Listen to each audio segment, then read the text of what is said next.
Hello, folks, and welcome to Dangerous Ideas. I'm Lee Camp, the most censored comedian commentator in America. Just last week, I had my TikTok platform banned with zero warnings and zero right to appeal and zero information as to why. And that's all of that. That's like platform number 4, I think, that I've had completely deleted or banned. And all of that is because I support peace and I support sustainability and I support an equal and just world, all of those crazy things. And hopefully, if you've decided to tune in for this hour, hopefully it's because you support those things as well. And you kind of want to find the truth as to what's going on in the world. I will be talking yet again about the genocide that Israel's committing against Gaza.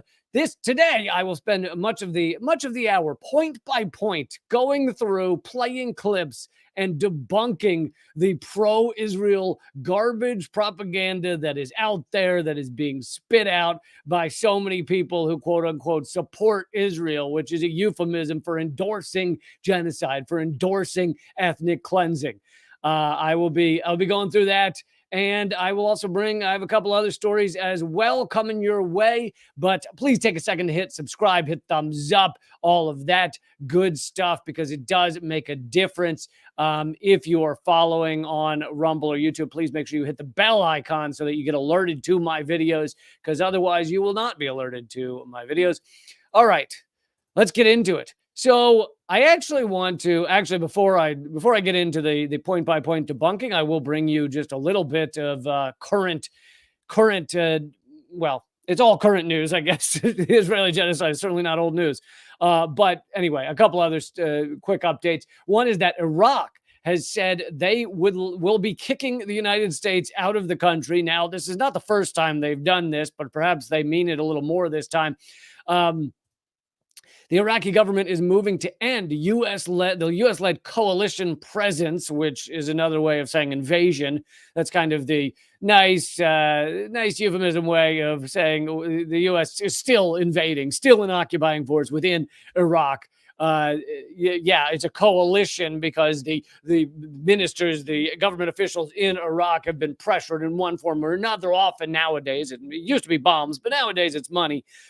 They've been pressured via money to keep some sort of U.S. presence there.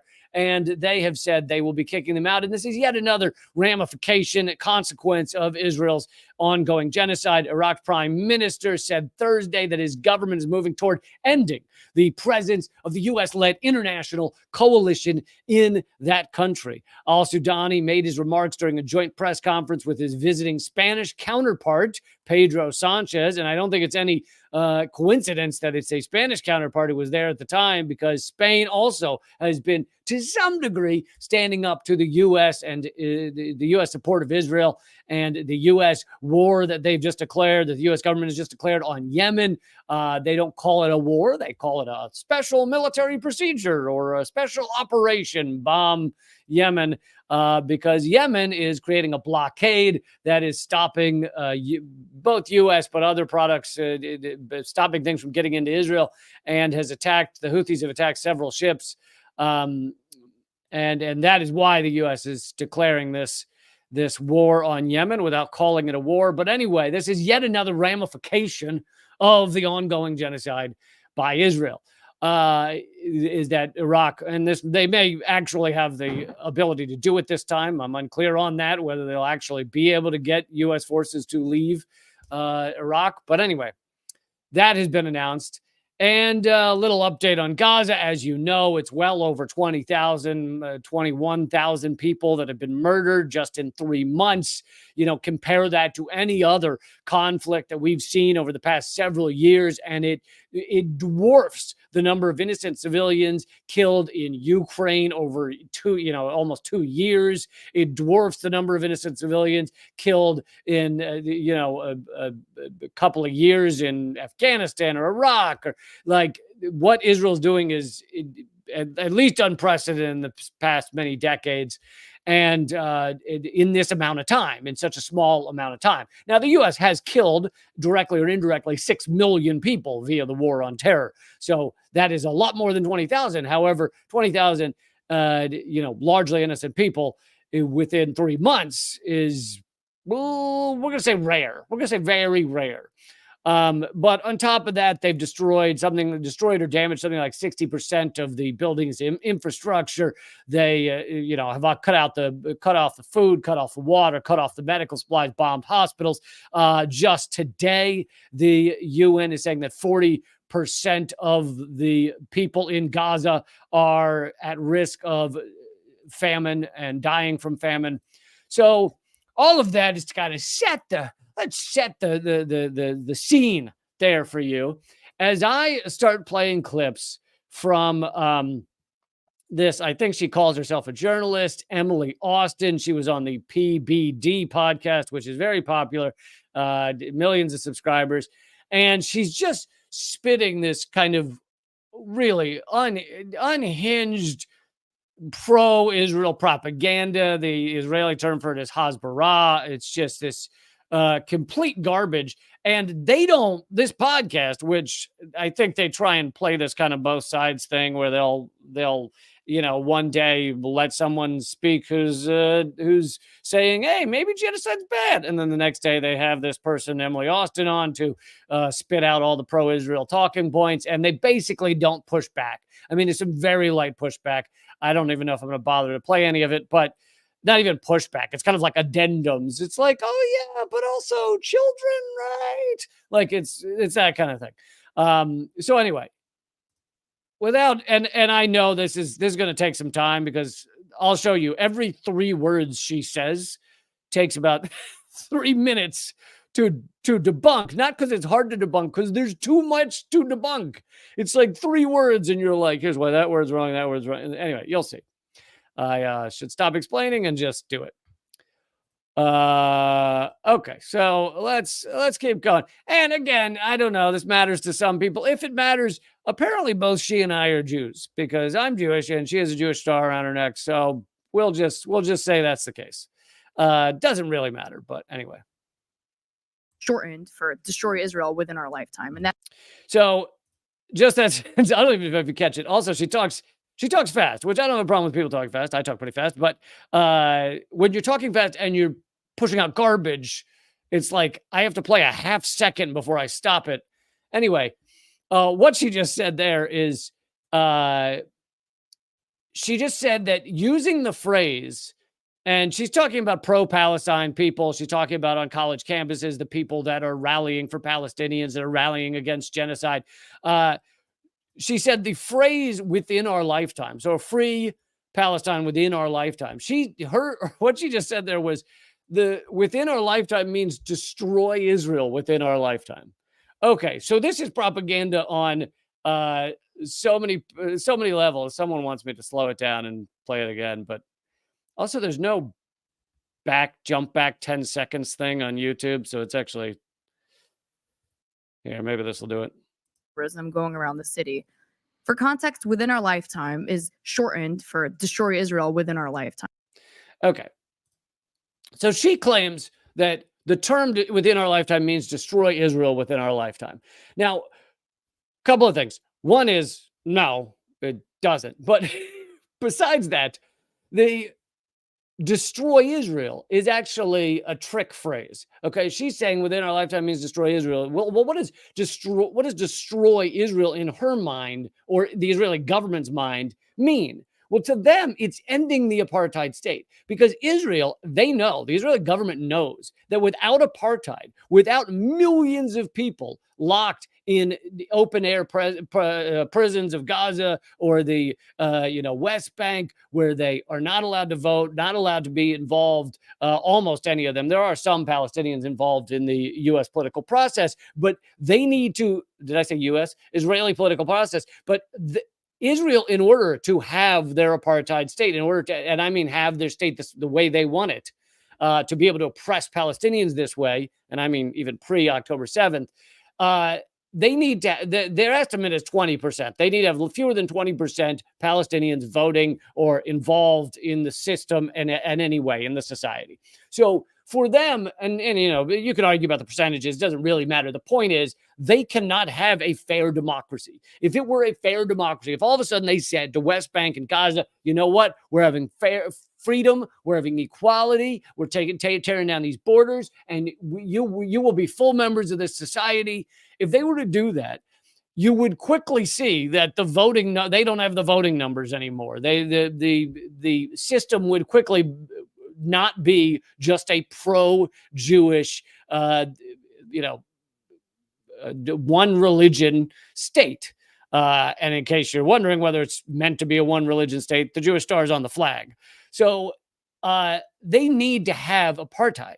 So for them, the expression "destroy Israel," or if they hear it, or when she says it like there, that includes ending apartheid. If you say to them, Israel needs to not be an apartheid state, they hear you want to destroy Israel. Because to them, much as many of the white people in South Africa, when you said, back when there was apartheid in South Africa, if you said there needs to no longer be apartheid here, the white people heard you want to destroy South Africa, because they're viewing it as, this is working for us. This is status quo is great. We run things, we rule things, we can keep other people down and have our shit. We can be the rich people, we can steal the resources. And that is what Israel wants. So for them, ending apartheid equals destroy Israel, because for them, oppression and persecution and extraction is the system of Israel. So, but the reason they use destroy Israel in kind of a confusing way is because it's useful to them, right?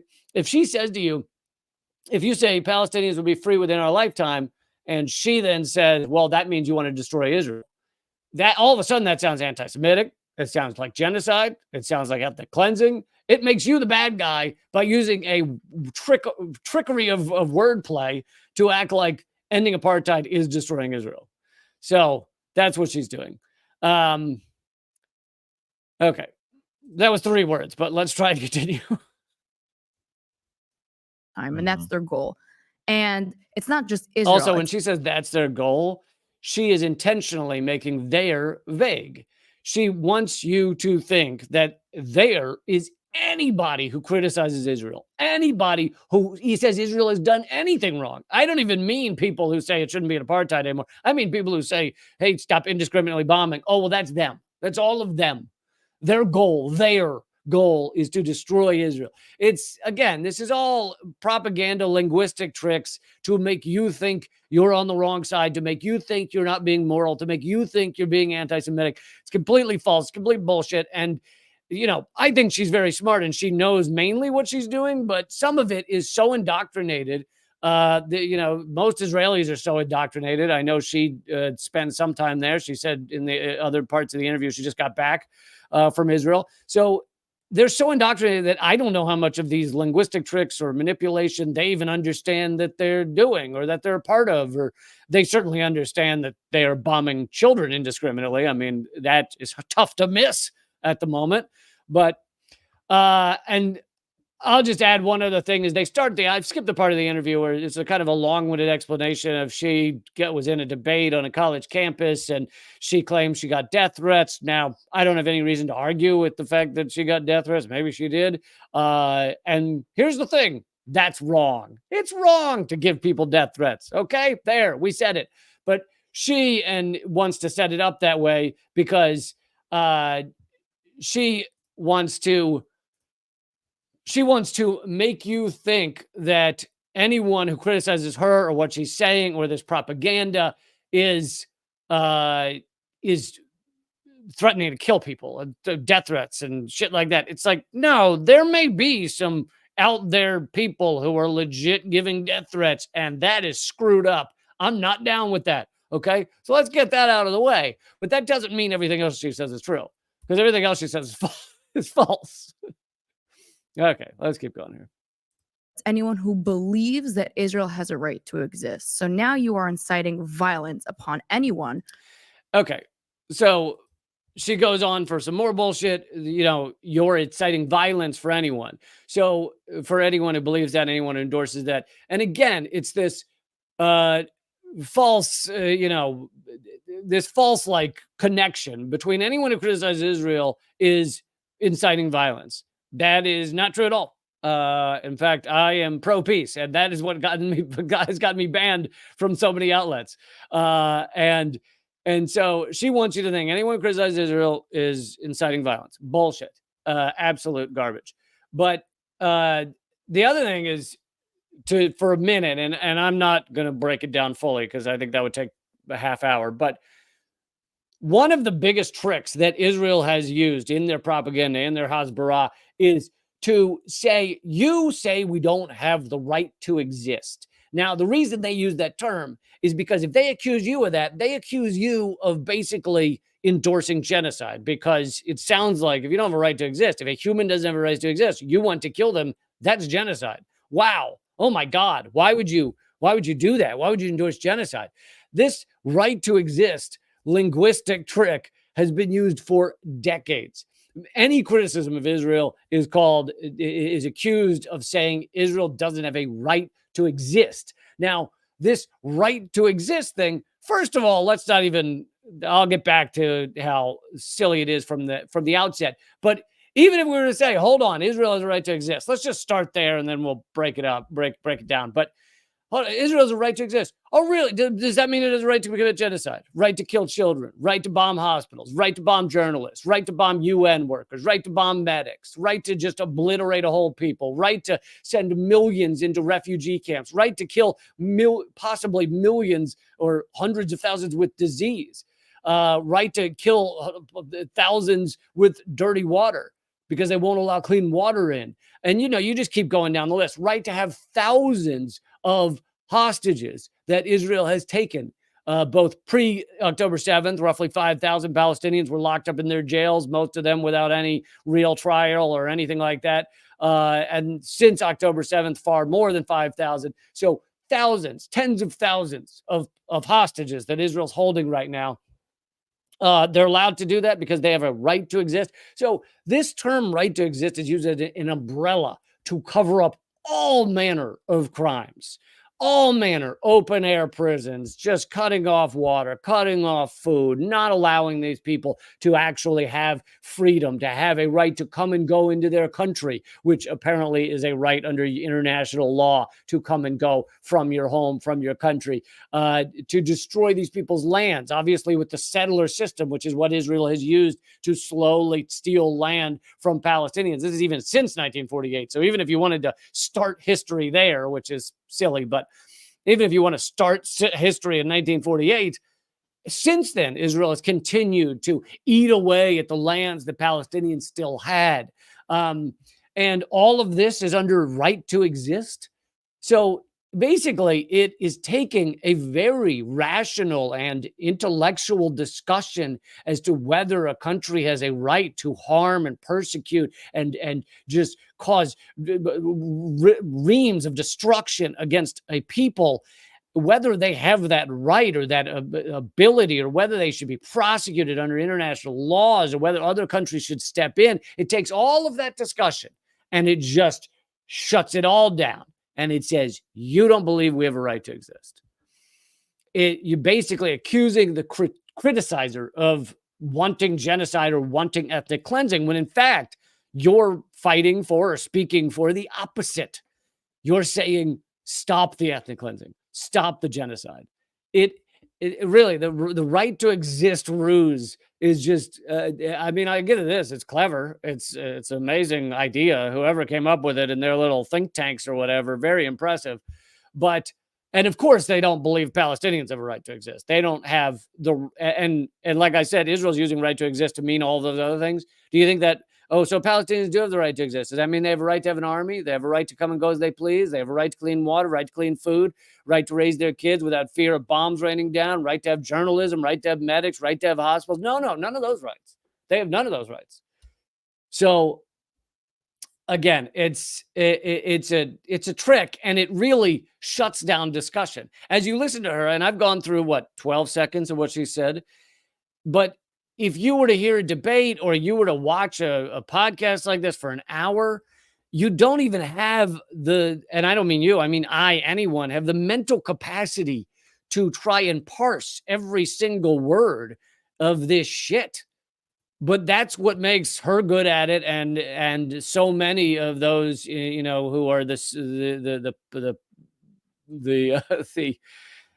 I don't know, not puppeteers, but the propaganda bullhorns for this crap.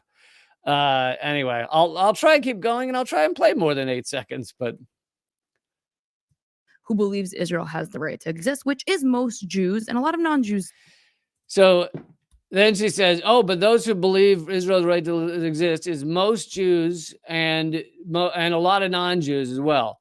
And what she's throwing in there, although they don't like to say it this way, is that there's actually Zionist is basically a term just meaning Israel should be as it is currently, status quo, and you endorse that as a Jewish state, and there are more Christian Zionists in America than there are Jews in the world, because Christians, I've spoken about it before, so maybe I shouldn't keep repeating myself, but there's a lot of evangelical Christians and even non-evangelical Christians who endorse Israel, and the evangelical ones believe that all the Jews need to be in Israel in order to burn in hell in the end times. So that's why a lot of evangelicals really support Israel. And then there's a lot of just kind of average Americans, low info Americans, who are like, Israel, yeah, sure, why not? They ally with the United States, so they're cool. U.S. government likes them. I like them. It's a lot of low information stuff. And that's why I've said that Israel is destroying their ability to have their apartheid situation by committing this genocide, because all those low information people who were just kind of like, yeah, sure, Israel's fine. Now they're all going, what is happening over there? Jesus, this is not cool, man. Not cool to kill 70% of deaths over there in Gaza have been women or children. And I know if you talk about U.S. military, saying women and children gets a little iffy, because there are women in the U.S. military, but there's really no women in Hamas. So saying women and children means 100% absolutely innocent. And then you have 30% that are men, but that doesn't mean they're all Hamas fighters.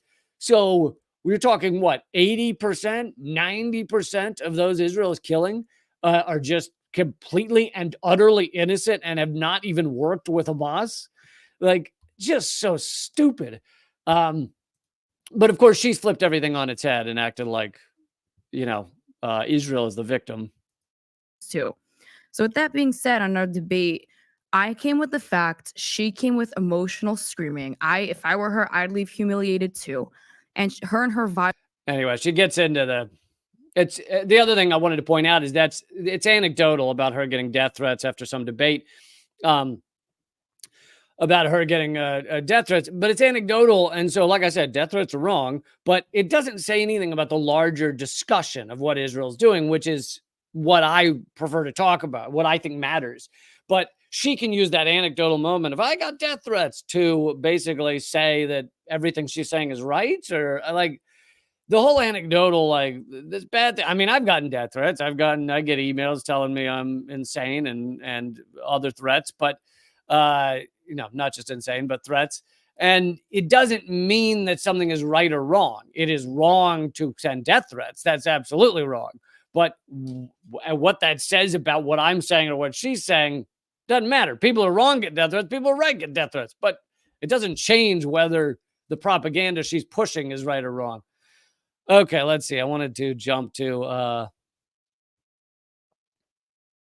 let's see, 1740 on her clips. By the way, everybody, please click thumbs up, click share, and if you were on Rumble or YouTube, please make sure you hit subscribe or follow, and then you also have to click the bell next to it, the bell icon. If you haven't done that, you will not get alerted to my videos. Okay, let's see here. 1740. All right.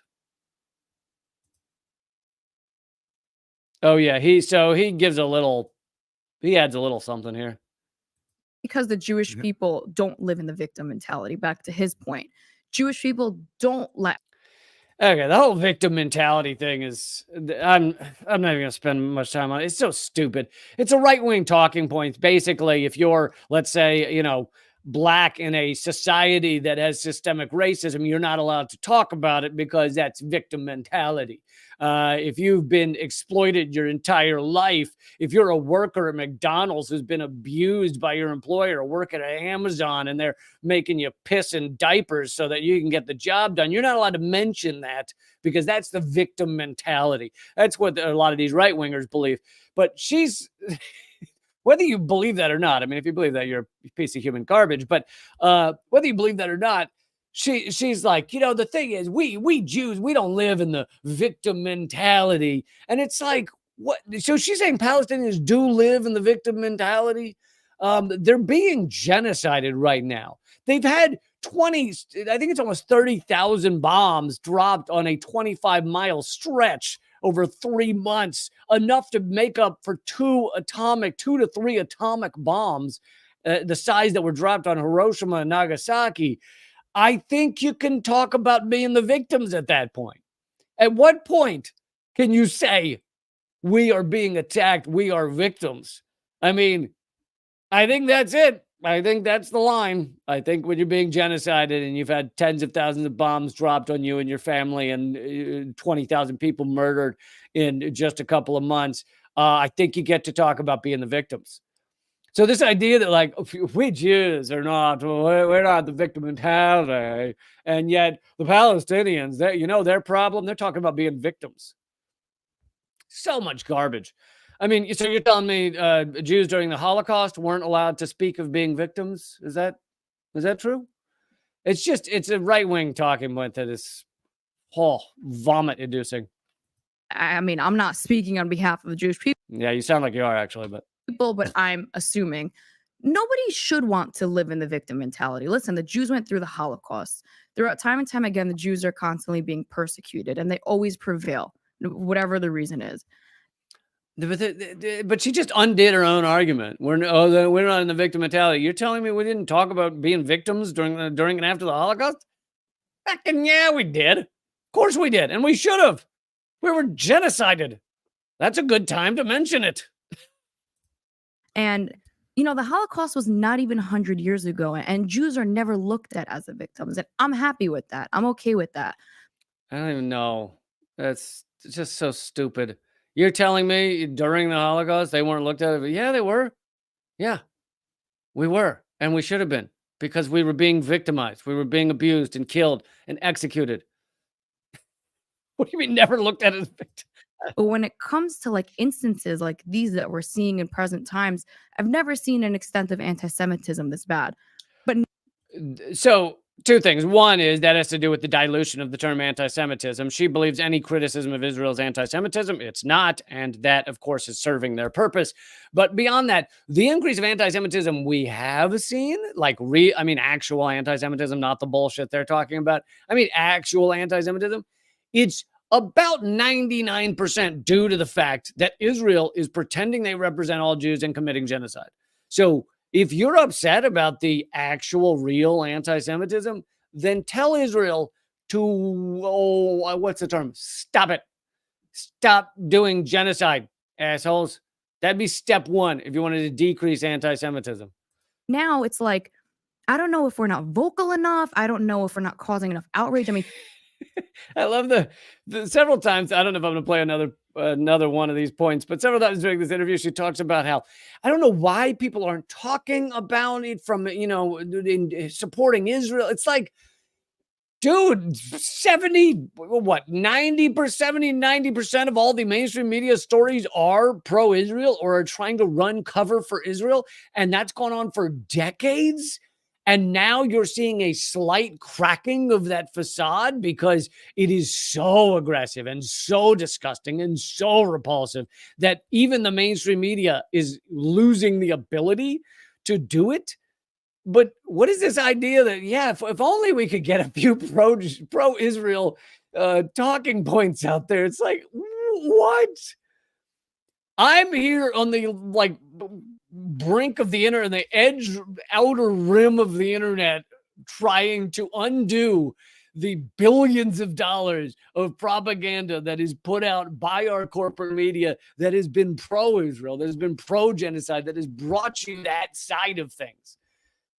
And that's where it's put me with, multiple platforms deleted, banned, and last week even TikTok kicked me off. That was my most recent one. So it's just like it's a reverse reality, and you see this with right wingers in a lot of things, like they call Joe Biden a socialist and all this shit. They create a false reality, and then they try and talk about how angry they are about it. Wait, why won't people? Why won't the media stand up for Israel? And why won't Biden stop being so socialist?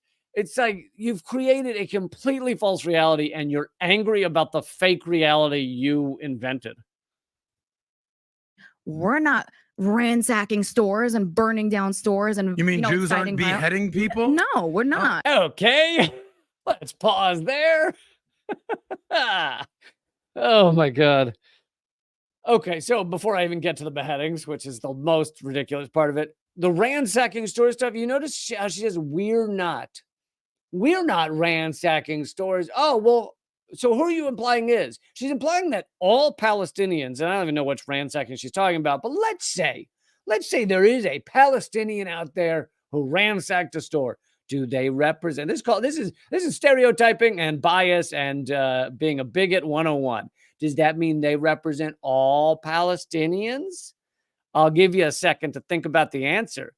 Let's say there's a couple of stores that actually were ransacked, just to give you the benefit of the doubt. She probably made it up, but let's say it's real.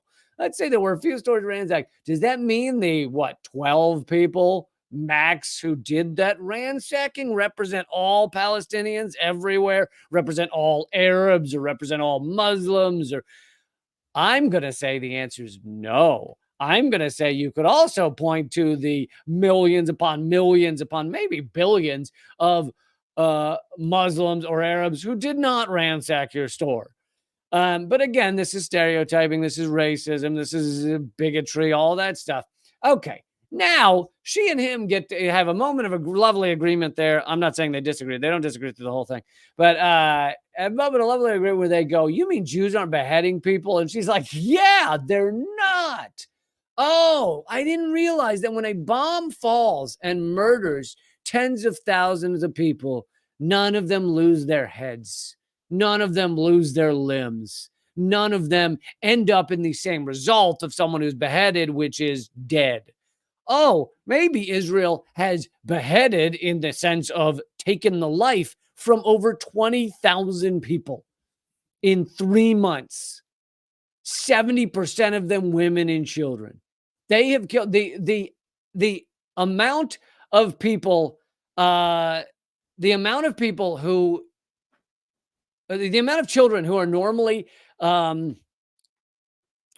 killed in modern battle, modern combat. The percentage of children is like max 8% in most of them. And these are the still horrific times. These are the proxy war in Ukraine. These are Afghanistan, Iraq, all that. It's generally come out to be 6 to 8%. In Gaza right now, it's 43% or somewhere around there. These numbers are always a little wishy-washy because they haven't counted all the bodies. Many of them are hidden under rubble and stuff, but 43%.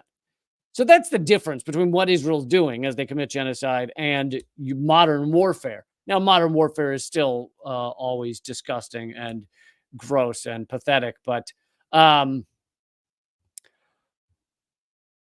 okay.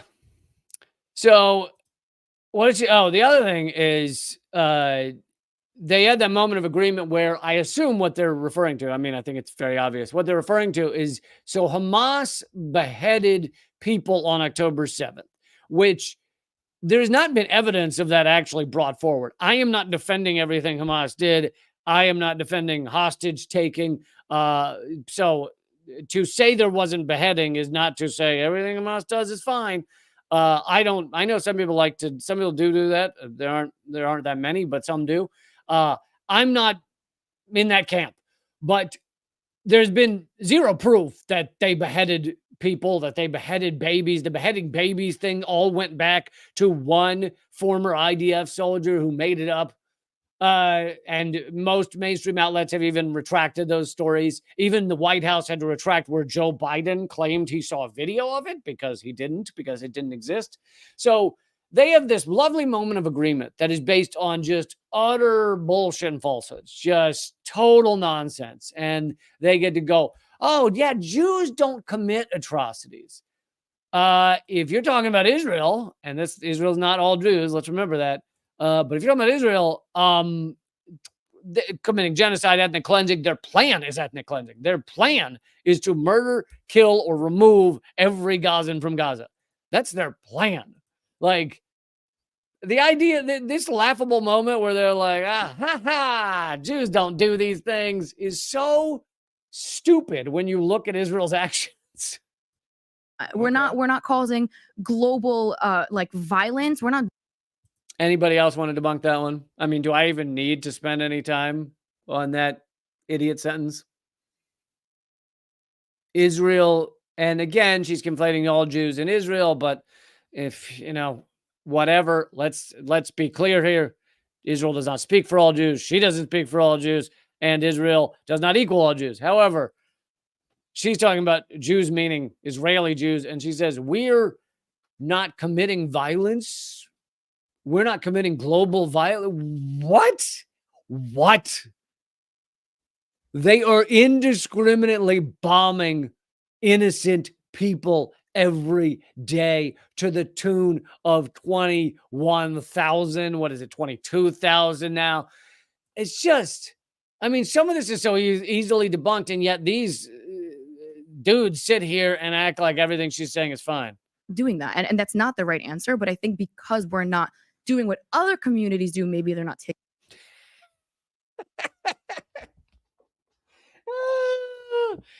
I don't even, again, whenever I watch these clips and I debunk them, some of them I'm like, do I really need to? Does anyone? And yet you have whatever, however many hundreds of thousands of views this video got, the people sitting there going, yeah, that's totally. Israel doesn't commit violence. There's no violence that done by Israel. And as she says, I guess since Israel doesn't commit violence, maybe people don't care as much about us. Oh, God sakes. Okay. Oh, by the way, in a couple of minutes, I'm going to continue with this. I also have a couple, at least one or two other stories that I want to bring you, important stories. That will all be at rumble.com/Lee Camp, as well as my locals page, rumble.com/Lee Camp. You can join me over there for free. It is free to watch there. Also, for those of you who will not be joining me over there because you don't like free content, that's clearly why you're not doing it. You can support my show in a bunch of different ways. This show is completely supported by you, but it is the end of the year. If you're looking for end of the year giving and you think this show, which I've been banned from so many platforms, I'm fighting to keep this show going every day. And it is a tiny number of you who think it's worth it to spend $6 a month that make this show possible. And you do that at leecamp.net. It will forward you to my locals page. Or if you're on Rumble, click the Join Lee tab. And when you get to that tab, scroll down to become a subscriber. There's two options. There's a big red become a member tab, which is free. And then there's become a subscriber down below it. Scroll down to become a subscriber. Support this show for $6 a month and 38 cents an episode. And that is what keeps this show going, even as I continue to be banned from every platform. So please do that if you think this show is worth it, if you think the truths I talk about are worth it. Okay, let's keep going, but in a minute, we'll just be at Rumble. Let's see. I wanted to jump to one other point. Oh, maybe I'm already past 18. Yeah, I'm kind of at that point, I guess. Taking it as seriously. I mean, the fact that President Gay is still at Harvard is mind-boggling.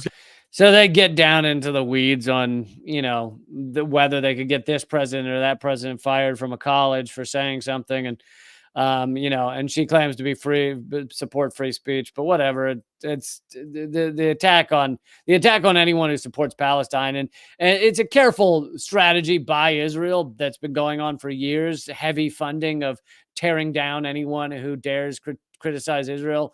And they've largely succeeded at it. I mean, that's how you have these votes in Congress, 412-1 in the House, equating anti-Zionism with anti-Semitism, which is just pure insanity.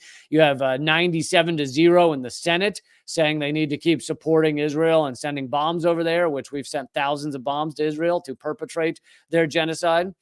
Okay, let's get to another thing. You may end up in this debate with someone who's talking about like the history of Israel, and the Palestinians have turned down all these opportunities, and she goes through a bunch of them. I'm not going to play her going through the list, but basically she goes through because it takes too long. But she goes through a long list saying that Palestinians have turned down every chance that they've gotten to make a deal with Israel. And so therefore it's their fault that they're being genocided because they have turned down, this agreement or that agreement. Okay. The rest of this at rumble.com/Lee Camp as I keep talking, trying to do it all at once.